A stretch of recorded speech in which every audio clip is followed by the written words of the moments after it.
Cette émission, on va revenir à notre invité, c'est bien Fantamadi Camara. Fantamadi Camara, bonsoir et bienvenue dans l'émission. Bonsoir, monsieur Camara. Je suis vraiment ravi que vous m'invitiez ici encore plus d'une fois. Ça me va droit au cœur de venir parler des droits dans votre émission juridique et hebdomadaire qui a lieu chaque vendredi. Merci, donc le plaisir est partagé. Je rappelle que vous êtes juriste, auteur de master et promoteur de l'accès aux droits et des langues nationales. Et des langues nationales, on va quand même, c'est une répétition, mais elle est intéressante parce que je précisais que vous êtes promoteur de l'accès aux droits et des langues nationales. En quoi cela consiste? Parce que récemment, c'est ce qui nous amène vers notre thème d'aujourd'hui, on parle d'avortement, mais récemment, il y a quand même, vous faites souvent des missions, des créations de contenu pour pouvoir quand même faciliter la compréhension de la population, notamment non instruite, en tout cas certains thèmes de droit ou certains sujets de droit. Tout à fait. Merci de m'avoir posé cette question. Vous savez, M. Camara, nous sommes dans un pays qu'on dit des droits. Et bien évidemment, c'est un pays des droits, c'est un état de droit. Mais si nous remarquons actuellement, vous allez voir que la majeure partie de la population guinéenne est analphabète. Vous comprenez? Et les textes qui nous régissent, n'est-ce pas, sont écrits en français. Alors, et celui qui n'est pas instruit, comment celui-là, n'est-ce pas, peut lire ses droits et devoirs dans une langue qui n'est pas, n'est-ce pas, la sienne, et comprendre profondément. Et voilà la question qu'on doit se poser. Et moi, je suis un juriste. Je me suis créé cette initiative pour aider beaucoup de personnes et beaucoup de non-juristes, n'est-ce pas, qui veulent réussir, n'est-ce pas, dans leurs droits, parce qu'ils sont lésés dans leurs droits. Et si vous remarquez, vous allez voir que les médias n'en parlent pas. Voilà, il y a moins de communication là-dessus. Alors, moi aussi, je me suis fait, n'est-ce pas, ce petit mécanisme, n'est-ce pas, pour communiquer le droit en langue nationale, pour pouvoir aider ceux qui ne comprennent pas leurs droits et leurs devoirs, afin que, voilà, qu'ils puissent réussir et pour ne pas être brochés dans les projets de justice. Bien, voilà, c'est ce qui nous amène à un thème que nous allons aborder. Autant pour moi, dans cette émission, on va parler d'avortement. C'est quand même une notion qui est même inscrite dans le code pénal, notamment au niveau de la 3e section. Tout à fait. Et on aborde l'avortement. C'est quoi d'abord, lorsqu'on parle d'avortement, à quoi on fait allusion? Merci beaucoup, M. Camara. L'avortement est un thème très sensible, délicat. Et vous savez, l'avortement comporte beaucoup d'aspects qu'il faut expliquer aux gens pour pouvoir comprendre profondément. Parce qu'il y a des gens qui sont ici qui ne comprennent vraiment pas c'est quoi l'avortement et est-ce qu'il y a, n'est-ce pas, des choses qui sont autorisées, voilà, qui est en relation ou qui est en rapport avec l'avortement. Mais avant de commencer, comme d'habitude, je vais essayer d'implorer la grâce divine, l'omniscient, potent, présent et praticien. S'il fait bien, c'est bien. S'il fait mal, c'est bien. Le créateur des créatures qui n'a jamais été créé par un être créateur, le seul Allah capable, susceptible de rendre pauvre ou riche parmi ses serviteurs à qui il veut, qui nous a donné encore cette belle occasion de parler sur un thème très sensible qui est, n'est-ce pas, l'avortement. Et vous m'avez posé la question, et c'est quoi l'avortement? Je vais vous dire que l'avortement, c'est une infraction spécifique. Vous comprenez, non? C'est une infraction qui est, n'est-ce pas, voilà, qui est énumérée très bien dans notre code pénal en son article 262. Je vais essayer de définir, vous allez voir, parce que c'est un thème qui est déjà prévu. Voilà. Allez-y. Il a dit quoi? Notre code pénal a dit que l'avortement consiste à employer des moyens ou substances destinées à provoquer l'expulsion prématurée du fœtus ou, plus généralement, l'interruption artificielle de la grossesse. Alors, voilà cette définition. Et essayons de décomposer cette définition pour la comprendre plus facilement. Et si on prend cette définition, vous allez voir que la définition de l'avortement, l'article explique que l'avortement, c'est quand on utilise des méthodes ou des produits pour des choses. Vous comprenez? C'est lorsqu'on emploie des méthodes ou des produits pour des choses. Maintenant, quelles sont ces des choses? Premièrement, nous avons fait sortir le bébé trop tôt. Vous comprenez? Voilà. Si vous imaginez, vous allez voir qu'une grossesse... Le mot prématuré. Oui, voilà. Donc faire sortir le bébé trop tôt. Mais imaginez, une grossesse a normalement un parcours de 9 mois. N'est-ce pas? La grossesse a un parcours de 9 mois. Donc, c'est quand on essaye de faire sortir le bébé bien avant la fin de ce parcours normal. C'est là qu'on parle de faire sortir le bébé trop tôt. Maintenant, quand on prend la définition de l'avortement, vous allez voir que le législateur a mis un terme, un mot, fœtus. Maintenant, fœtus là, le terme fœtus là, qu'est-ce que cela signifie? C'est un mot médical. Vous comprenez? Qui désigne le bébé en développement dans le ventre de sa maman. C'est lorsque le bébé est en développement dans le ventre de sa maman, c'est là on parle, n'est-ce pas, de fœtus. C'est lorsque le bébé n'est pas encore développé, on parle de fœtus. Alors faire sortir ce fœtus-là bien avant le délai normal de la grossesse, c'est là on parle de faire sortir bébé trop tôt. Voilà d'abord la première chose pour laquelle l'avortement, on parle de l'avortement. Et deuxièmement, nous avons arrêté la grossesse de façon non naturelle. Et qui parle de non naturel parle d'artificiel. Ce qui n'est pas naturel, il est artificiel. Alors, arrêter la grossesse de façon non naturelle. Maintenant, qu'est-ce qu'on veut dire par là? Normalement, une grossesse se termine par une naissance. Lorsqu'il y a une grossesse, normalement, ça doit se terminer par une naissance. Mais vous allez voir qu'ici, on parle d'arrêter ces processus afin qu'ils ne se terminent naturellement. Lorsqu'il y a une grossesse, ça doit se terminer normalement par une naissance. Mais on arrête, n'est-ce pas, et cette grossesse-là de façon naturelle. Parce que vous allez voir, généralement, parfois, il y a des grossesses il y a des grossesses, certaines grossesses se voient annuler, n'est-ce pas, sans cause. Voilà, bon là c'est naturel. C'est naturel. Sans que toi-même tu n'emploies une chose. Des substances notamment. Voilà. Donc il y a des choses qui, parfois il y a des moments, ça peut être des aliments que toi-même tu ne connais pas que ça doit t'apporter. On ne parle pas de ça. Vous comprenez?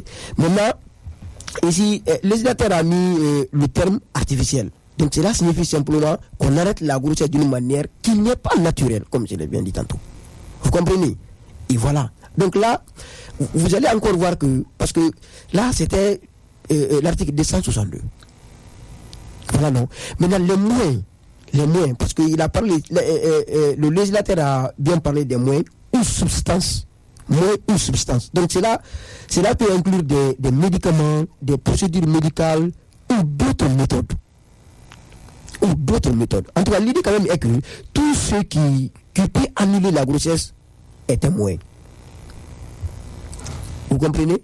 Tout ce qui peut annuler la grossesse, n'est-ce pas, est un moyen. Bon. Allez-y. D'accord. Tout ce qui consiste à annuler la grossesse, c'est un moyen. Donc, c'est pourquoi le législateur a mis, comment on appelle ça, moyen ou substance. On se comprend. Maintenant, lorsqu'on prend l'article 263, par exemple, c'est là-bas, le législateur a parlé, a cité quelques moyens et a cité même les personnes susceptibles d'être poursuivies pour l'avortement, a parlé encore des sanctions prévues. On se comprend. Bien, vous allez voir, quand on prend les sanctions, c'est là-bas on parle des sanctions des NABAN, ou généralement, des personnes encore. Prenons par exemple, quand on prend les moyens utilisés, le législateur a énuméré plusieurs moyens qui peuvent vraiment être utilisés pour provoquer un avortement. Par exemple, nous avons l'aliment, il a parlé d'aliment, il a parlé de breuvage. Et breuvage, c'est des boissons que nous consommons là.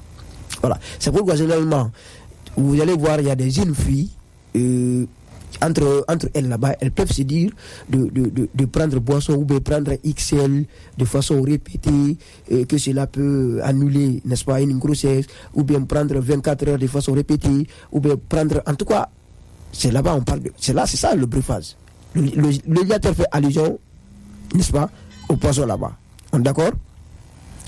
Il a encore parlé des médicaments, tels que des comprimés, beaucoup de choses. Ça peut être un médicament traditionnel, Voilà. Et encore des manœuvres. Et qui parle de manœuvres? Par tout moyen qui a une fin, n'est-ce pas, d'interrompre la grossesse.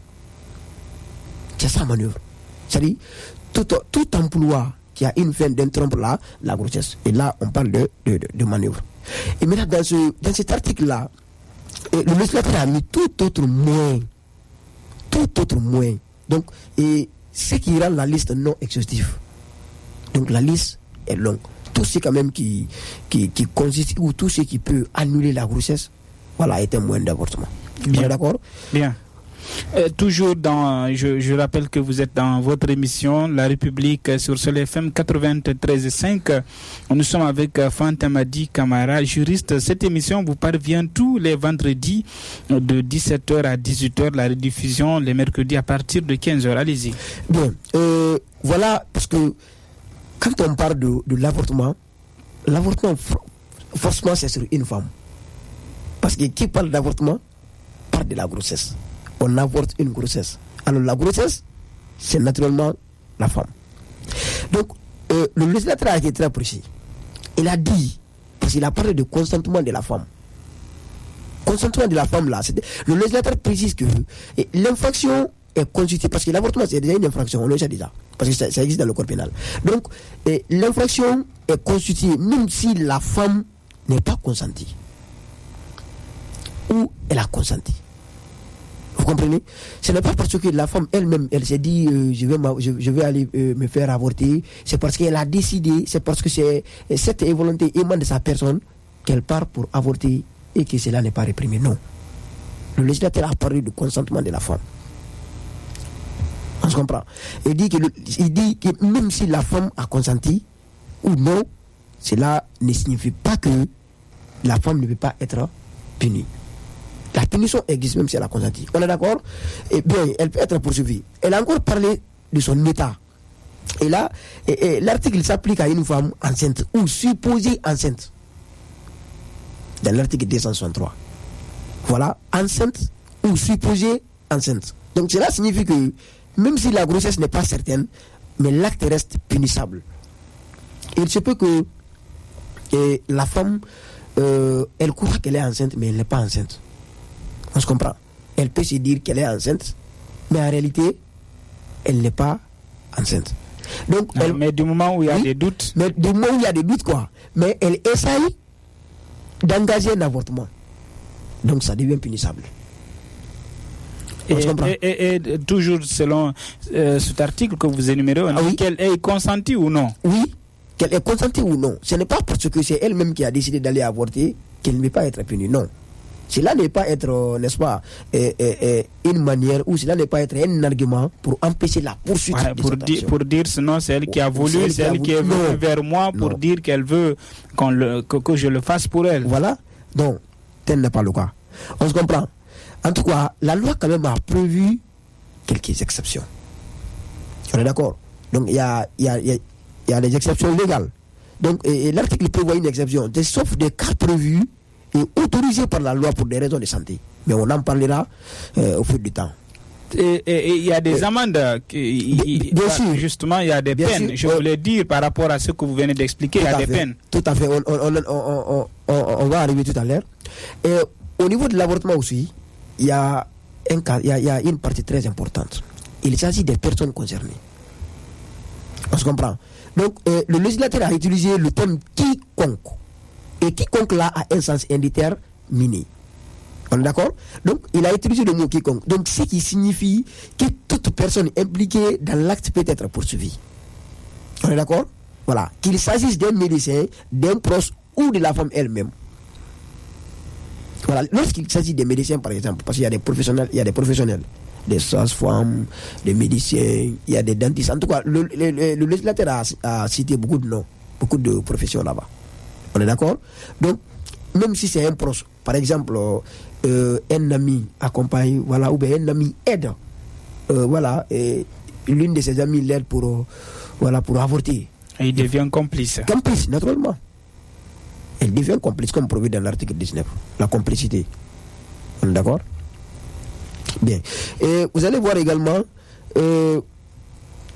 comment on appelle, il y a des peines qui sont prévues. Des peines. Maintenant, je vais essayer de vous expliquer en détail des sanctions prévues pour l'avortement.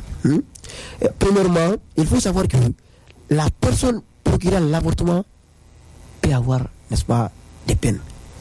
La peine d'emprisonnement peut aller de 1 à 2 ans d'emprisonnement et une amende de 500 000 à 5 millions de francs guinéens.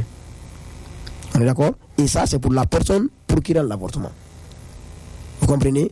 Oui, 1 à 2 ans. 1 à 2 ans. Allez-y. Bon, on va donc... oui, allez-y. Avec ce micro, c'est bon, ça marche. Allez-y. 1 à 2 ans d'emprisonnement et une amende de 500 à 5 millions de francs guinéens. On est d'accord? Donc, ces sanctions aussi peuvent être appliquées séparément ou cumulativement. On est d'accord? C'est-à-dire on peut non seulement dire non, l'intéressé est condamné à 500 000 avec une amende, ou on peut seulement dire seulement une amende on se limite là. De façon séparée. Et si le législateur veut également, il peut prendre cumulativement. Il peut prendre les deux. On est d'accord? Bien. Et cette sanction vise les personnes qui pratiquent l'avortement sur autrui. On est d'accord? Voilà. Donc, ça peut être des médecins ou d'autres personnes d'ailleurs. On est d'accord? Voilà. Donc, il y a encore deuxièmement, c'est des pratiques habituelles. Donc, en cas de pratiques habituelles, là, quand même, ça, c'est en matière d'avortement, c'est les peines les plus élevées. Voilà, la peine peut être de 2 à 5 ans d'emprisonnement et une amende de 1 million à 10 millions francs à 1 million. De 1 million à 10 millions de francs guinéens. On est d'accord? Donc, comme je l'ai dit tantôt, cette sanction aussi, c'est la sanction la plus élevée en matière d'avortement. On se comprend? Et là aussi, le législateur peut essayer de voir s'il peut prendre les deux cumulativement, ou s'il peut prendre amende et laisser peine d'emprisonnement, ou s'il peut prendre peine d'emprisonnement et laisser amende. On est d'accord? Donc, cette sanction plus sévère là, c'est pour les gens qui pratiquent l'avortement régulièrement. Ouais, de façon habituelle. Voilà, régulièrement, de façon habituelle. Ce sont des gens qu'on appelle professionnels. Il dit, lui, c'est un professionnel en avortement. C'est quand on dit quelqu'un qui est professionnel en avortement, il faut savoir que c'est quelqu'un qui en fait une habitude. Tu vois, non? C'est quelqu'un qui en fait une habitude. Donc là, il y a troisièmement, c'est pour la femme se faisant avorter. Voilà, c'est la part de la femme elle-même qui porte la grossesse. On est d'accord? Et là, les peines d'emprisonnement, c'est de 16 jours à 1 an. Donc en matière d'emprisonnement, c'est la peine la moins sévère. On est d'accord? Donc là, c'est pour la femme qui se fait avorter. La femme qui porte la grossesse. On est d'accord? Donc cette sanction, c'est lorsque la femme elle-même choisit volontairement de se faire avorter. Donc la peine est généralement moins sévère que pour ceux qui pratiquent l'avortement, connaissant potentiellement, n'est-ce pas, la situation difficile et dans laquelle la femme peut se trouver. On se comprend. Maintenant, il faut savoir qu'il y a des points importants à signaler. Par exemple, la loi prévoit une gradation des peines. Donc, avec des sanctions plus sévères pour ceux qui pratiquent l'avortement, en particulier de manière habituelle. Il y a également, il faut encore savoir que les juges ont une marge de manœuvre importante dans l'application des peines. Voilà. Donc, pouvant choisir entre l'emprisonnement, l'amende ou les deux. En tout cas, la détermination, la durée ou le montant dans les limites fixées. Ils ne peuvent pas dépasser aussi les limites.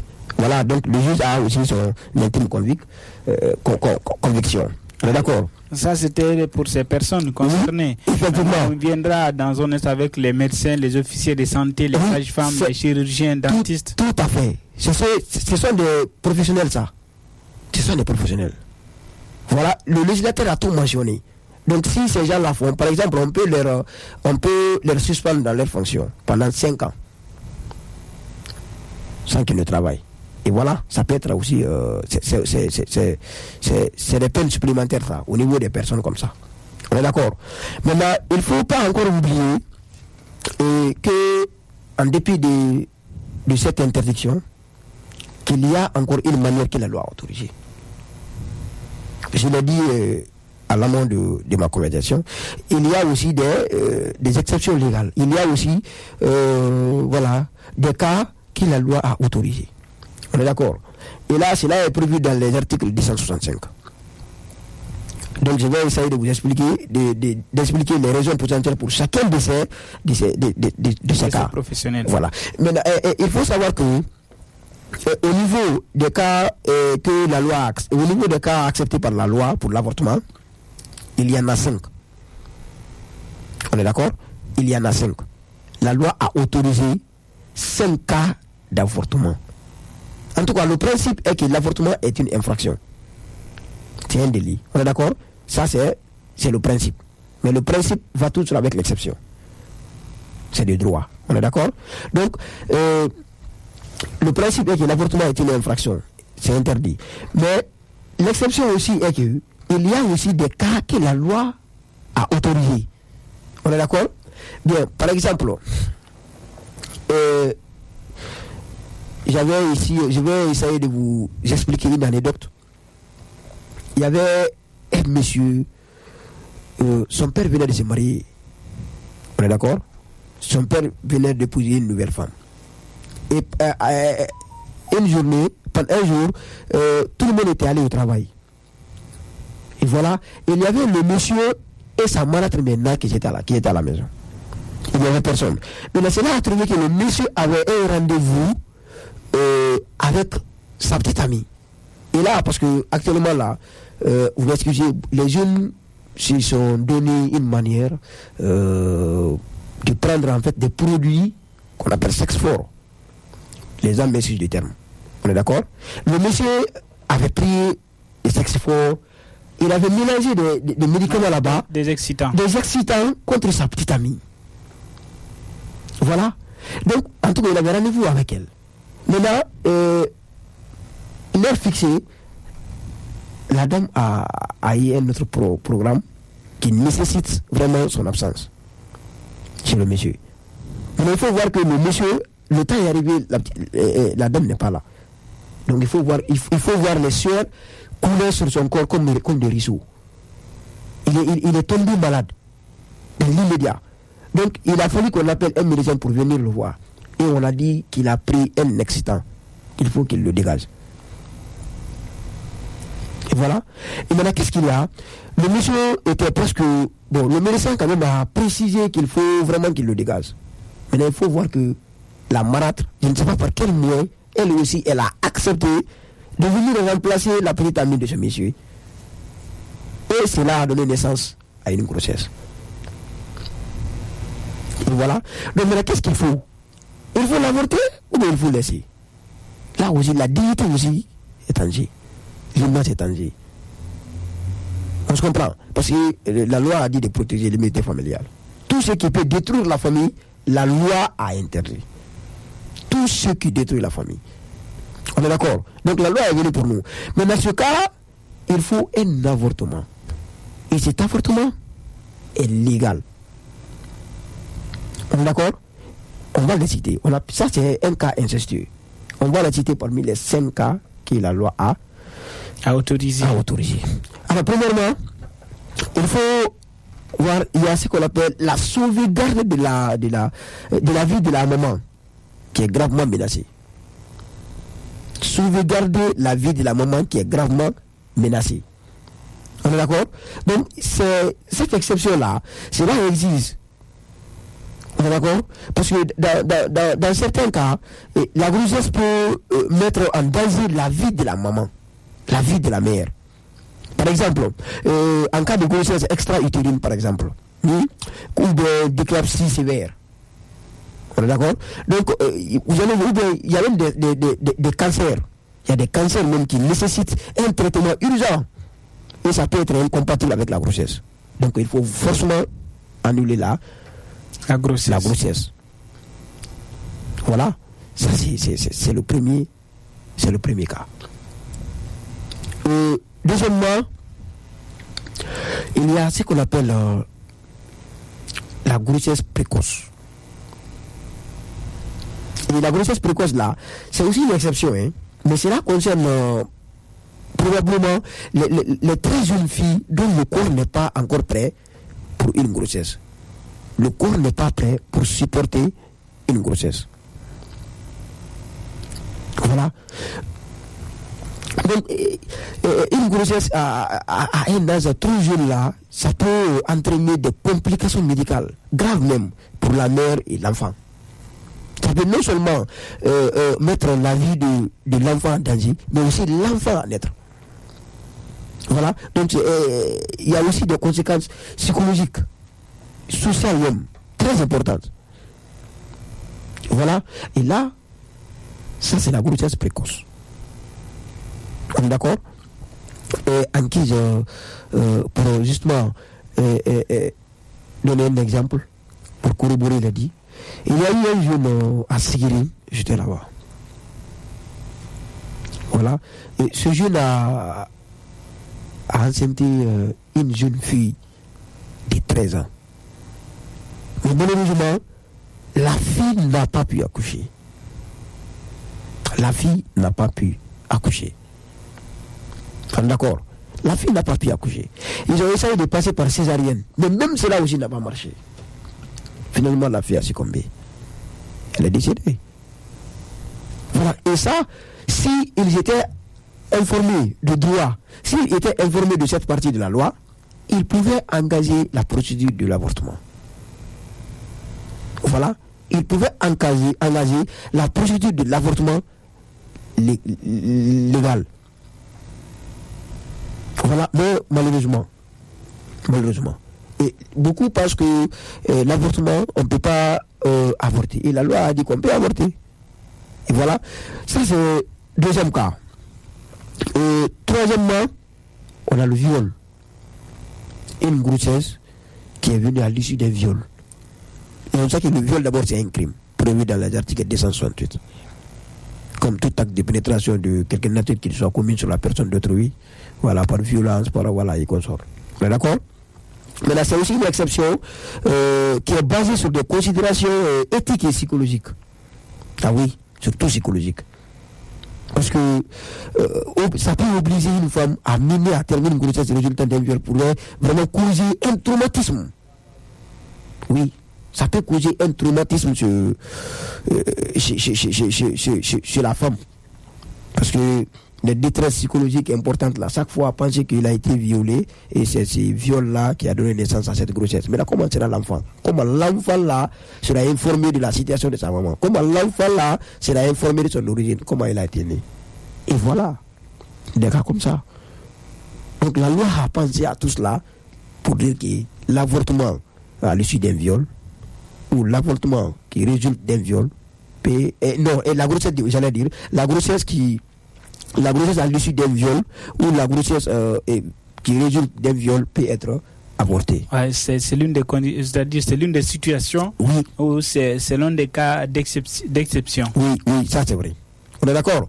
Voilà, donc des cas comme ça, il faut l'avorter. Comme par exemple, il y a des gens, des gens qui tentent la Méditerranée là. Il y a une dame qui est rentrée en France. On l'a fait sortir même sur France 24. Et elle a expliqué sa situation. Elle avait un enfant au dos. Mais en tout cas, la femme a été admise à plusieurs cas de viol sur la route. Parce qu'en partant sur le Méditerranée, là, vous allez, voilà, là où vous résidez là, donc entre Niger ou Libye et Algérie là. Donc il y a des commissaires qui sont là-bas, qui ramassent les gens, ils les ségrègent, ils font l'esclavage. L'esclavage. Des objets sexuels, disons comme ça. Donc tout cela, la femme est sortie à la télé, elle a dit que l'enfant qui est au dos comme ça, c'est un enfant qui vraiment elle ne connaît pas son papa.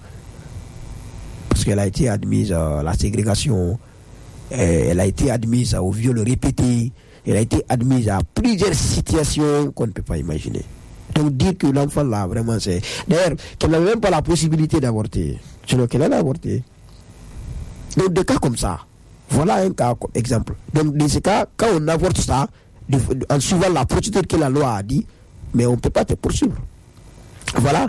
Donc c'est aussi le troisième cas d'avortement que la loi a autorisé. Quatrièmement, c'est inceste. Le cas incestueux. Donc, inceste, c'est aussi inceste est considéré comme une forme d'abus. Il faut dire que lorsqu'on parle d'inceste, c'est quand il y a viol, par exemple, un papa arrive à violer sa fille, tout à fait. Quelqu'un arrive à violer, entre guillemets, sa petite soeur. C'est lorsqu'il y a des liens de parenté. Effectivement. Donc, c'est là considéré comme une forme d'abus. Donc, c'est une grossesse qui est issue d'une relation incestueuse. Donc, cela peut avoir des conséquences psychologiques également, très graves. Donc, de plus, il y a un risque accru même de problèmes. Et comment on appelle ça, des problèmes génétiques pour l'enfant à naître même, en raison de la proximité génétique des parents. Ah oui. Parce que lorsqu'on parle d'inceste, ça fait allusion aux personnes avec lesquelles tu ne peux pas te marier. Les personnes proches, les personnes avec qui tu es dans une même famille, les personnes, en fait, les personnes avec qui tu partages un lien familial, tel que le cas qui s'est récemment passé à Sigiri. Et voilà, je l'ai dit à l'amont de ma communication tout à l'heure. Et il y a un monsieur qui a couché avec sa fille et finalement, cela a donné naissance à une grossesse. Et voilà. Que faire? Voilà, mais cela a créé beaucoup de bruit, ça a créé beaucoup de le monsieur qui, en tout cas selon sa déposition, qui disait que c'est parce que sa femme lui refusait le lit qu'il aurait abusé de sa fille. Voilà, et sinon dans ce cas précis, si ta femme ne te satisfait plus, si ta femme refuse de répondre aux obligations, n'est-ce pas, aux obligations du mariage, pourquoi ne pas essayer d'entreprendre le cas de divorce ou la procédure de divorce. Maintenant, c'est là, tu n'es pas obligé de te coucher avec ta fille dans ce sens. Bon, c'est pourquoi cela a créé beaucoup de problèmes. Les gens ont dit qu'il faut incarcérer, qu'il faut emprisonner, il faut juger le monsieur. Et oui, dans ce cas, le monsieur peut être jugé parce que on a dit que la fille, elle est mineure, qu'elle a 14 ans. Donc avoir 14 ans, ça c'est mineur, ça c'est mineur. De coucher avec une fille de 14 ans, parce qu'elle n'a pas de consentement. Il y a une double infraction là. Non seulement le cas de viol c'est puni par la loi, mais aussi il y a une mineure. Et voilà. Maintenant, voilà, c'est un problème qui Sans parler du cas d'inceste. Mais je vais vous dire que inceste ici n'est pas une infraction en tant que telle. Bien.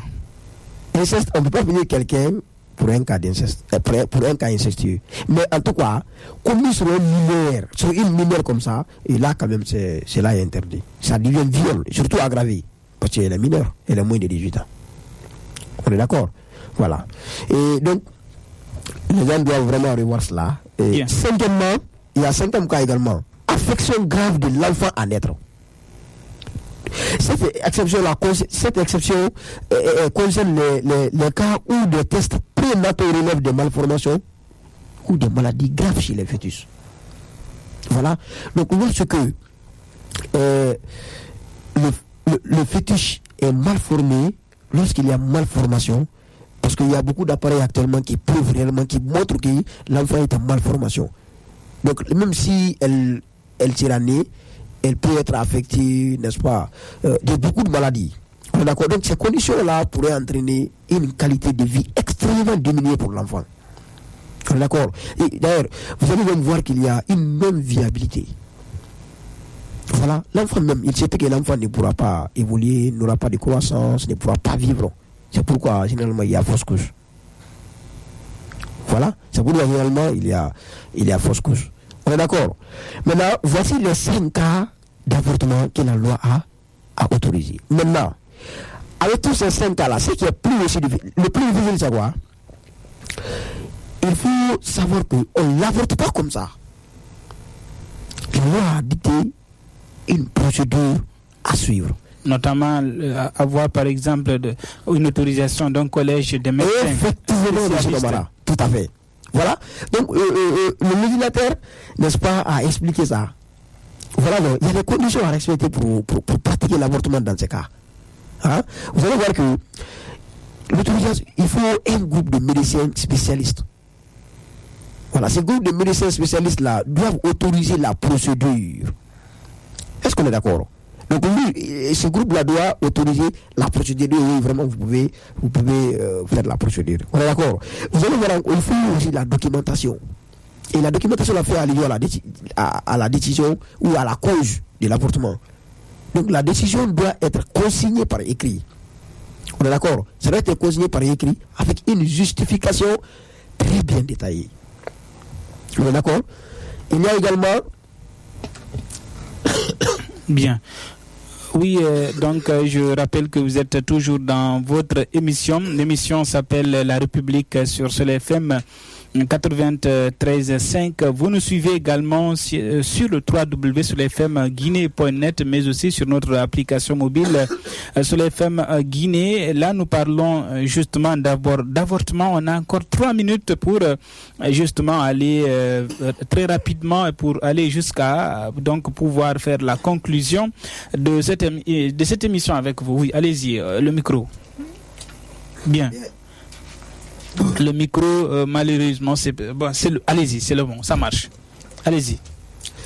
Vous allez voir que... Par là, ici, par là, oui. Vous allez voir que il y a encore la documentation. C'est-à-dire, la décision doit être consignée par écrit avec une justification bien détaillée. Bien. On est d'accord. Et finalement, il y a un établissement approprié. C'est-à-dire, la procédure doit être effectuée dans un établissement privé ou public, mais avec un médecin spécialiste. On va donc, mais si vous permettez bien, votre voix, vous êtes en train de la perdre. On va aller du côté de la technique, marquer une courte pause avec Fodé Abdoulaye Touré, juste histoire de reprendre pour la conclusion de cette émission. La République, c'est une tribune de jurisconseil, d'information et de sensibilisation sur tout le droit. La République, c'est une tribune de jurisconseil, d'information et de sensibilisation sur tout le droit. Voilà, on va donc aller à la conclusion de cette émission. Donc avec vous, Fantamadi, allez-y pour la conclusion. Voilà, merci beaucoup, Monsieur Camara. Et c'était l'avortement, un thème très sensible, comme j'avais dit au début de la communication. On a abordé l'avortement. Il faut savoir que, par conclusion, de façon résumée, l'avortement, c'est une infraction qui est dans les classes des délits. On est d'accord? C'est une infraction qui est punie, n'est-ce pas, par la loi en vigueur en République de Guinée. Mais il ne faut pas encore oublier qu'il y a aussi des exceptions, comme on a dit que le principe part avec exception. Voilà. Donc la loi a encore mis des procédures à suivre pour pouvoir faire l'avortement. Alors, ici, à la fin de cette émission, je vais essayer de saluer, n'est-ce pas, Moussa Kalinkonde, un grand qui me soutient toujours, et chaque Sidik Birité, et beaucoup de personnes, beaucoup de personnes ici au studio. Et merci beaucoup à vous, mes camarades, pour l'animation. Bien. Merci donc à vous. On va donc se retrouver très prochainement pour d'autres numéros de cette émission La République. Merci à vous, Monsieur Camara, et grand merci à Fodé Abdoulaye Touré pour la conduite technique de cette émission La République. La rediffusion mercredi à partir de 15h. Si tout va bien, on se retrouve la semaine prochaine. Vous étiez dans votre émission de droit La République. Gardez l'écoute de Soleil FM, la radio de tous les droits.